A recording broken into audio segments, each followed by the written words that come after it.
Lakas loob na humarap sa News 5 ang isang alias Gina. Nananawagan kasi siya na itigil na ni Dondon Patidongan ang pangaharas nito sa kanya. Ito'y matapos niyang kasuhan ng rape at serious illegal detention ang self-proclaimed whistleblower sa kaso ng mga nawawalan sa Bungero. Papatayin daw po niya yung magulang ko, mga ganun po. May mga tauhan ako. Ginaganon po. Ginugulo po ako ng asawa po niya. Sinasabihan po ako ng digger. Ganun po. Chinat nga po ako sa TikTok.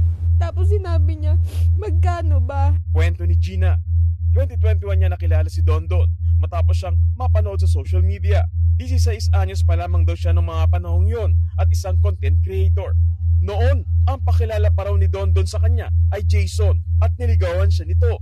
Pinangakuhan siyang susuporta ng pag-aaral pero umpisa pa lang, kabado na sa kanya si Gina dahil may mga bodyguard na armado ng baril. Ayoko naman po talaga sa kanya eh. Talagang gusto ko na po talaga umuwi na pero hindi po niya ako inuuwi. Hanggang sa inahin na siya ni Patidongan sa Sinaloan, Laguna para bumisita sa isang farm. Binigyan daw siya ng bahay, sasakyan at pera.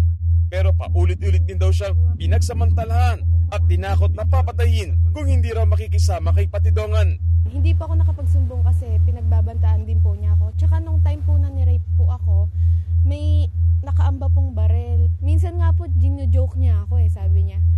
Ilalagay kita sa sako Tuwing minsan tinatakot niya ako. Lagi po nasa likod yung baril, sinasabi po niya na,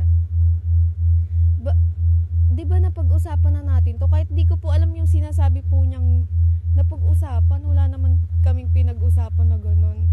January 2022, may ibinigay raw na cellphone si Patidongan kay Gina. May naka-open ditong social media account ng isang Marlon Bakay. Di ito masyadong inintindi ni Gina.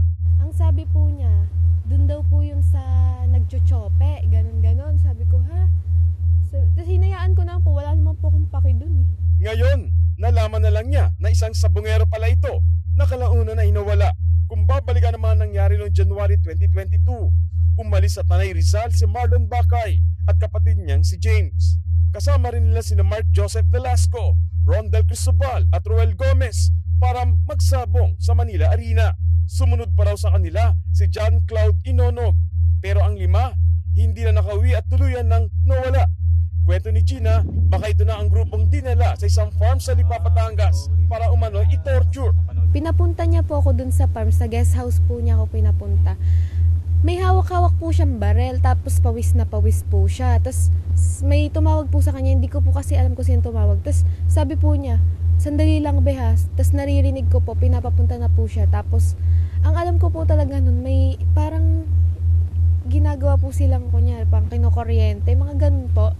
Nakita rin daw niya ang sasakyan ni Inonog na nakaparada sa farm.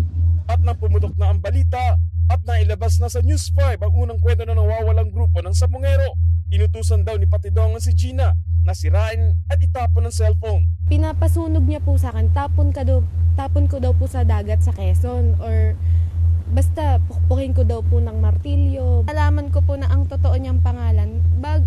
Mga nagkakalabuan na po kami noong mga 2023 na siya po si Dondon. Ayun po, yung anim po sila, kasama ko nga po yung wanted sila Pansamantala raw, nakaranas ng kaliyahan si Gina nang lumantad si Patidongan para maging whistleblower. Sa mga panahong ito, bumuo na ng sariling pamilya si Gina. Si Dondon naman, binawi raw ang lahat ng kanyang ibinigay. Pero ang asawa ni Dondon, hindi raw siya tinigilan sa panggugulo. Sa ngayon, gusto na lang daw ni Gina na matapos na ang pangaharas sa kanya. Wala rin daw siyang balak na makisawsaw pa sa kaso ng mga nawawalan sa Bungero. Kung hindi niyo ako ginulo, di sana okay na, nahimik na lang ako. Pinadalhan na raw siya ng sabina ng korte kaugnay sa mga kasong isinampa ni Gina pero hindi naman ito dumalo. Bukas ang aming himpilan sa pahayag ni Patidongan sa issue. Kapatid, para sa 1PH, Gary De Leon, News 5.